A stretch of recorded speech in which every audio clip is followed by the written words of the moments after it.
தாய் தமிழ் உறவுகளுக்கு வணக்கம். திமுகவிலிருந்து விலகுகின்றார் திமுகவிலிருந்து விலகுகின்றார் என்ற தலைப்பில் இந்த காணொளியை காண்கிறோம்.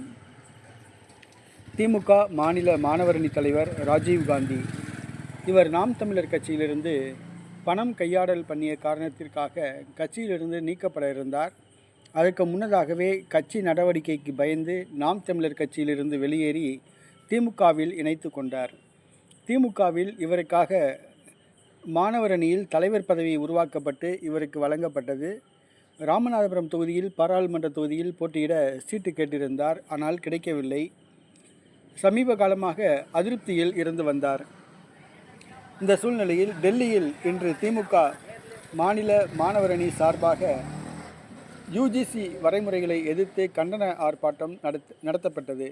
திமுக சார்பில் துணை பொதுச் செயலாளர் கனிமொழி, ராசா உள்ளிட்டோர் கலந்து கொண்டனர். காங்கிரஸ் கட்சி சார்பில் ராகுல் காந்தி, திருமாவளவன், கோபால்சாமி உள்ளிட்டோர் கலந்து கொண்டனர். ஆனால் மாணவரணி செயலாளர் தலைவரான ராஜீவ்காந்தி கலந்து கொள்ளவில்லை.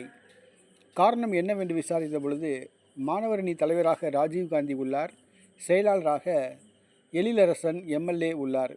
2 பேர்த்துக்கும் 7ஆம் பொருத்தம். மாணவரணி 2 பிரிவாக பிளவுண்டு கிடப்பதாக கூறுகின்றனர்.